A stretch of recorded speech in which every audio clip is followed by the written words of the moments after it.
Dalam kehidupan sehari-hari manusia yang penuh dengan perbedaan, kita seringkali dibuat lupa akan pentingnya rasa persatuan. Mungkin kita butuh sebuah ancaman secara universal dari sesuatu yang asing untuk membuat kita sadar akan pentingnya rasa persatuan ini. Terkadang saya berpikir, seberapa cepat perbedaan itu lenyap jika manusia mendapat ancaman dari makhluk yang berasal dari semesta lain. Dan bukankah pasukan alien sudah berada di antara kita? Apa yang lebih mengerikan yang bisa dilakukan para makhluk asing selain ancaman perang dan pemusnahan? Pasukan alien sudah ada di bumi, Bang? Bukan, itu hanya sepenggal penjelasan awal dari film yang akan kita bahas. Filmnya berjudul Occupation, sebuah film fiksi ilmiah Australia tahun 2018. Garapan sutradara Luke Spark, serta dibantu oleh Felix Williamson. Film yang berdurasi sekitar 119 menit ini dibintangi oleh Diane Ewing, Temuera Morrison, Stephanie Jacobson, Izzy Stevens, serta beberapa aktor dan aktris lainnya. Selamat datang dan selamat berjumpa kembali bersama saya, Teguh Gusto. Mari kita masuk ke ceritanya. Film dimulai dengan menampilkan suasana pedesaan di wilayah New South Wales, Australia. Di sana akan diadakan festival dan pertandingan football atau rugby, dan itu membuat semua warga menjadi sangat antusias. Film ini memiliki beberapa karakter utama dengan sifat dan latar belakang yang beragam. Ada Arnold, seorang pria tua pemarah. Hari itu dia mengeluhkan perbaikan jalan yang menghambat bisnisnya. Ada Matt, seorang pekerja konstruksi. Dia menyerah menghadapi ocehan Arnold dan memilih mempersiapkan diri untuk pertandingan. Ya, Matt adalah seorang atlet rugby yang menjadi idola di sana. Pria itu menemui kekasihnya Amelia, seorang wanita tangguh yang menjalankan usaha tempat makan bersama ibunya Helen dan adiknya Marcus. Sambil bekerja, Amelia juga mengerjakan skripsinya. Wanita itu bercita-cita untuk menjadi seorang pengacara. Selain itu juga ada keluarga Bartlett yang merupakan pengunjung dari kota. Mereka adalah Peter, Jenny, Bella, dan Samuel. Meski bukan anak kandung, tapi Peter sangat menyayangi Bella dan Samuel. Dia mengajak keluarganya berlibur untuk menenangkan diri, sekaligus menjauhkan anak-anak dari kecanduan teknologi. Karena kesal, Bella memutuskan berjalan-jalan sendiri. Di festival, gadis itu bertemu dengan seorang seniman muda bernama Dennis. Pemuda itu sering bermasalah dengan petugas karena tidak punya izin berjualan. Yang terakhir adalah Jackson, seorang atlet rugby, saingannya Matt, dan juga kekasihnya Vanessa, seorang perawat. Pasangan kekasih itu diliputi rasa bahagia yang teramat sangat karena mengetahui Vanessa sedang mengandung. Tiba-tiba saja terdengar suara gelombang yang memekakkan telinga, namun tidak ada yang mengetahui dari mana asal suara itu. Pada malam hari, semuanya berkumpul untuk menyaksikan pertandingan yang berjalan cukup seru. Karena sejak sore tidak mendapatkan kabar dari Bella, Peter pun memutuskan untuk mencarinya. Tak lama kemudian, pria itu berhasil menemukan Bella, namun tiba-tiba saja terjadi pemadaman listrik, diikuti suara gemuruh dan kemunculan cahaya dari langit yang ternyata adalah sebuah kapal. Benda itu menembakkan laser, sehingga terjadi ledakan yang menimbulkan korban. Tidak hanya sampai di situ, beberapa pasukan bersenjata muncul dari ladang tebu, menangkap orang-orang dan membunuh siapapun yang mencoba melawan atau melarikan diri. Matt, Amelia, dan Marcus diberikan tumpangan oleh Peter. Tidak sedikit orang-orang yang kehilangan teman dan bahkan anggota keluarganya. Peter tidak bisa menemukan istri dan putranya, sedangkan Amelia kehilangan ibunya. Namun menurut Matt, tidak ada yang bisa dilakukan di saat seperti ini, karena jika memaksakan diri, Peter juga akan kehilangan putrinya. Lalu setelah Jackson, Vanessa, dan pria bernama Seth bergabung, mereka semua pun pergi meninggalkan tempat itu. Beberapa waktu kemudian, setelah menjauh dari lokasi festival, mereka diikuti oleh pesawat asing. Untungnya, mereka diselamatkan oleh pesawat tempur militer Australia, dan ternyata setelah diperiksa oleh Matt, pesawat itu tidak berpilot, atau dengan kata lain, sebuah drone. Di sana mereka dihampiri oleh Arnold dan Dennis. Karena kondisi semakin berbahaya, atas saran Dennis, mereka semua pun memutuskan untuk bersembunyi di sebuah bangunan bekas penggilingan kayu, sambil mengatur rencana pencarian anggota keluarga yang hilang. Jackson berpendapat bahwa yang menyerang mereka bukanlah teroris, tapi makhluk asing atau alien. Tak seorang pun yang merespon pernyataan tersebut karena mereka masih terguncang dan terlalu lelah untuk memikirkannya. Keesokan paginya, Amelia muncul dengan nafas terengah seperti habis melihat hantu. Wanita itu mengajak semua ikut untuk melihat sesuatu yang menakutkan. Sebuah benda yang berukuran sangat besar sedang melayang di langit. Nampaknya dugaan Jackson benar bahwa bumi telah diinvasi oleh alien. Dan yang lebih parah lagi, mereka tidak melihat satu pesawat tempur pun dari militer yang melintas, menandakan bahwa manusia telah ditaklukkan. Merasa sudah tidak ada lagi harapan, Jackson sempat berniat untuk pergi dari tempat itu bersama dengan Vanessa. Untungnya Amelia berhasil meyakinkan Vanessa. Selain itu, Matt juga berencana akan menyusup ke wilayah musuh untuk menyelamatkan para penduduk sekaligus mencari tahu tujuan alien. Pada malam harinya mereka langsung menjalankan rencana. Di sana mereka menemukan para penduduk yang dikurung dalam penjara dengan jeruji laser. Seorang wanita bernama Kyle menjelaskan bahwa ada beberapa orang yang dipindahkan ke tempat lain, yang mana kemungkinan Helen, Jenny, dan Sam berada di sana. Kyle meminta Matt, Amelia, dan Dennis segera pergi karena sepertinya seorang penjaga mulai merasa curiga. Setelah melihat sebuah kapal besar seperti gedung mendarat di atas tempat itu, Matt, Amelia, dan Dennis pun kembali. Di sini Matt menjelaskan apa yang diketahuinya. Menurut Dennis, orang-orang itu dipindahkan ke pabrik lama, sebuah tempat di mana dulunya digunakan sebagai kandang ternak. Sepertinya alien-alien itu akan berada di bumi dalam waktu yang lama. Lalu tiba-tiba saja mereka dikejutkan dengan kemunculan cahaya. Tanpa sadar, ternyata kelompok Matt telah diikuti oleh alien. Pada awalnya mereka memutuskan untuk bersembunyi, namun Peter menyadari bahwa itu percuma dan akhirnya pria itu memutuskan untuk melawan.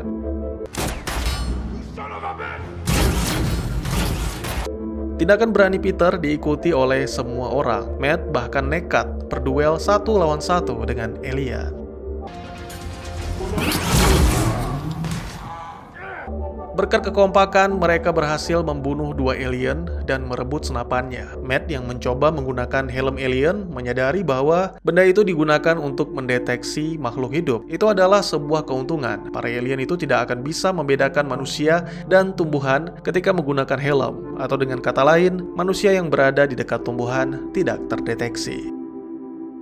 Dengan bermodalkan 2 senapan laser dan pengetahuan tentang penglihatan alien yang buruk, kelompok itu pun memulai perlawanan. Semua mendapat pelatihan menembak dari Arnold yang merupakan mantan tentara. Bersama-sama, mereka berhasil membunuh beberapa alien, merebut senjata, dan membebaskan para tahanan. Kelompok itu menjadi semakin besar. Mereka membangun camp di tengah hutan, mengangkat Matt sebagai pemimpin, dan juga terus melakukan perlawanan demi menyelamatkan para penduduk yang masih ditahan. Peter sendiri masih terus mencari anak dan istrinya. Dia selalu yakin dan percaya bahwa Jenny dan Sam masih hidup dan saat ini mereka pasti sedang menunggu untuk diselamatkan. Alien yang mulai merasa terancam tidak tinggal diam. Mereka meracuni sungai agar kelompok perlawanan tidak lagi memiliki pasokan air. Akhirnya, Matt dan kelompoknya pun memutuskan untuk pindah ke dataran yang lebih tinggi.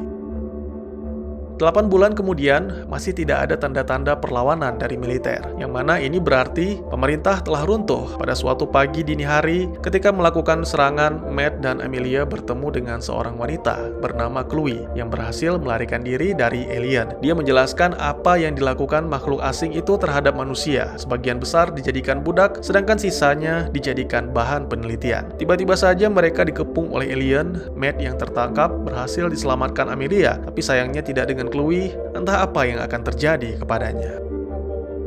Matt dan Amelia menemui Peter, Arnold, dan Dennis yang sudah memasang bom. Mereka berhasil meledakkan salah satu markas alien. Pagi itu Amelia melihat alien dari sisi yang berbeda, bahwa ternyata sama seperti manusia, makhluk asing itu juga memiliki keluarga yang harus dilindungi.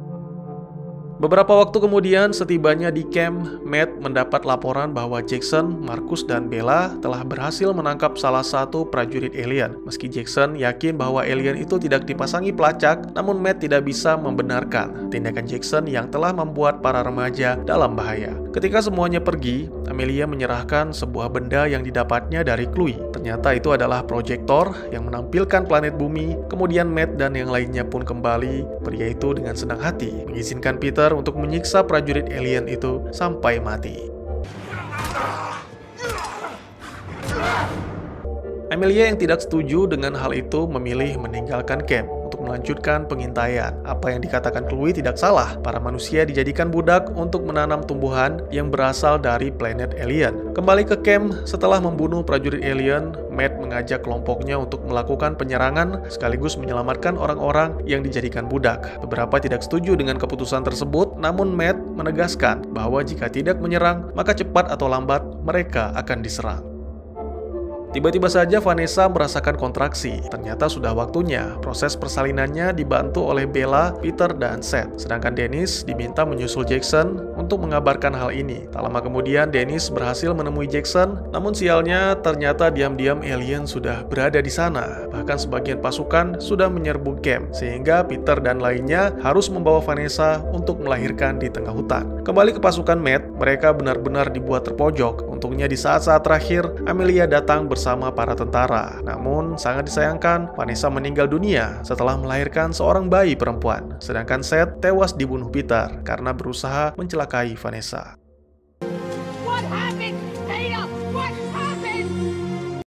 Matt dalam kondisi tak sadarkan diri akibat kepalanya terbentur, sedangkan Arnold mengalami luka tembak. Mereka semua dibawa ke kamp militer. Major Davis menceritakan para militer terus mengalami kekalahan, kota-kota hancur, dan pemerintahan runtuh. Pasukan militer yang tersisa memutuskan mundur dan bersembunyi untuk mengatur siasat baru. Mereka mendengar kabar tentang pasukan perlawanan, itu membuat semangat mereka kembali. Hingga akhirnya kolonel memerintahkan untuk menemui kelompok Matt demi mendapatkan informasi tentang pertahanan musuh.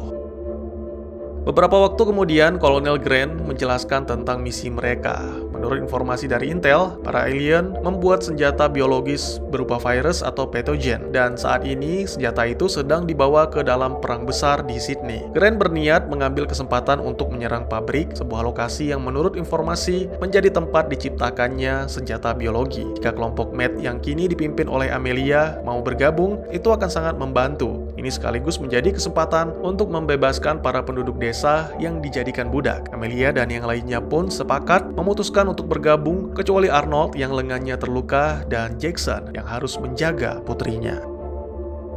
Beberapa waktu kemudian, tepat pukul 14, misi pun dimulai. Setibanya di wilayah pabrik, Peter merasa lebih bersemangat setelah melihat istri dan anaknya masih hidup. Di camp sendiri, kolonel mendapat kabar buruk dari Sydney bahwa senjata biologi itu tidak pernah dibawa kemana-mana dan masih berada di pabrik. Grant menyadari bahwa ini adalah sebuah jebakan. Dia memutuskan tidak mengirim bantuan karena hanya akan membunuh sisa pasukannya. Pernyataan tersebut didengar oleh Jackson. Karena tidak bisa membiarkan teman-temannya mati, Jackson pun menitipkan putrinya, Ellison, kepada Arnold, lalu dia membangunkan Matt dan mereka pun pergi menuju ke pabrik yang menjadi medan pertempuran.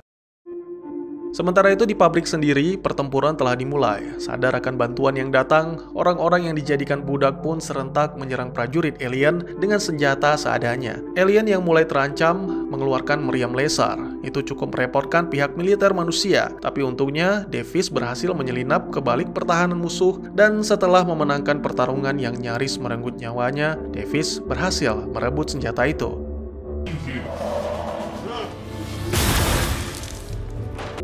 Pertempuran juga terjadi di camp militer. Tidak ada yang menyadari serangan tersebut, sehingga mau tidak mau, kolonel harus mengerahkan pasukan yang tersisa. Kembali ke Matt dan Jackson, mereka berhasil menyelinap ke dalam pabrik, membunuh beberapa prajurit, dan membebaskan para tahanan. Selain itu, Matt juga sempat melihat sebuah hologram yang menampilkan planet si alien dan planet-planet lain, termasuk bumi, yang menjadi target mereka. Sang komandan pun muncul bersama prajuritnya. Dia mengaku bahwa kaumnya telah banyak belajar tentang manusia. Mereka membutuhkan planet untuk dijadikan tempat tinggal, sekaligus mempertahankan spesiesnya. Oleh karena itu, mau tidak mau, para manusia harus disingkirkan. Untungnya Matt telah mengambil benda penting yang mana sepertinya menjadi bahan senjata biologi alien. Berkat Jackson, Matt berhasil melarikan diri. Sayangnya di sini Jackson tertembak. Sebuah permintaan terakhir dari pria itu agar Matt dan yang lainnya menjaga putrinya baik-baik. Lalu Matt menghubungi camp militer, meminta Kolonel Grant mengirimkan bantuan karena senjata alien telah berhasil direbut. Tak lama kemudian bantuan pun datang, bahkan kolonel juga mengirimkan helikopter untuk menghancurkan pasukan drone musuh. Dan akhirnya pertempuran itu pun berakhir dengan diledakannya pabrik oleh Matt. Itu membuat seluruh pasukan alien menyerah dan tentunya kemenangan berada di pihak manusia. Film pun ditutup dengan kembalinya Matt yang selamat dari ledakan. Dia menjelaskan tentang apa yang diketahuinya dari alien, itu membuat Amelia menghampiri salah satu alien yang ditangkap dan menawarkan perdamaian. Karena daripada berperang, mungkin akan lebih baik jika dua spesies itu hidup berdampingan di planet bumi. Lalu ditampilkan beberapa waktu yang akan datang. Matt memimpin pasukan dalam sebuah peperangan Sydney dengan para alien yang menolak perdamaian. Pertempuran kali ini akan berbeda karena mereka telah memiliki informasi tentang alien serta strategi yang matang. Manusia akan terus berjuang demi mempertahankan planet dan spesiesnya. Apakah manusia berhasil menyingkirkan para penjajah atau hidup berdampingan dalam kedamaian? Dan tamat. Seperti yang sudah saya ceritakan, pada intinya, alien di film ini tidak sepenuhnya jahat atau haus darah seperti monster. Mereka bahkan memiliki kecerdasan dan teknologi yang lebih maju, datang dengan membawa seluruh spesies cerdasnya ke bumi untuk memulai kembali kehidupan yang baru. Dari yang dikatakan si komandan, bahwa manusia adalah makhluk bodoh yang terlalu bergantung kepada planet. Kami telah belajar dari kesalahan kami. Di sini bisa disimpulkan bahwa planet asal ras alien ini hancur akibat perkembangan zaman dan teknologi. Mereka menghisap sumber daya alam sampai planetnya benar-benar menjadi tidak layak huni. Tapi hebatnya, alien ini sudah memantau planet-planet lain sejak lama, seolah-olah meramalkan bagaimana masa depan mereka. Tapi ya, saya juga belum tahu apakah memang mereka sifatnya sama seperti Harvester atau hanya sekedar kaum yang memulai kehidupan baru. Karena seperti yang kita lihat aja, belum apa-apa sudah bikin senjata pemusnah. Meski sifatnya biologi, tapi kan belum tentu juga itu senjata hanya memusnahkan manusia. Kalau seandainya tumbuhan dan hewan ikut musnah, ujung-ujungnya akan sama aja. Karena menurut saya, bumi bukan sekedar planet atau tempat, melainkan kehidupan yang mana di dalamnya ada makhluk hidup yang saling bergantung untuk mewujudkan dan mempertahankan kehidupan itu sendiri. Tanpa makhluk hidup di dalamnya, bumi tidak ada bedanya dengan Venus atau Mars.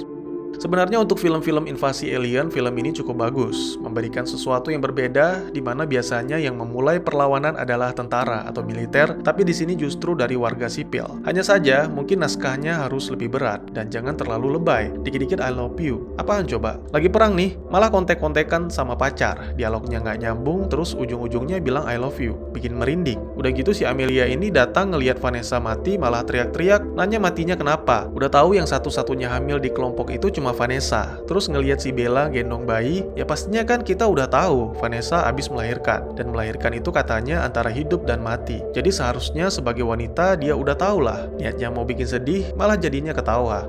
Oke, segitu aja. Kalau kalian tertarik dengan film ini, akan saya lanjutkan chapter 2-nya berjudul Rainfall. Nggak perlu sensi apalagi anarki, saya hanya menyampaikan apa yang saya lihat dan saya pahami dari film ini, dengan tujuan dan niat membuka forum diskusi. Yang tahu benar atau salah hanya sutradara dan penulis naskah, oleh karena itu mohon maaf jika memang pemikiran saya ternyata salah.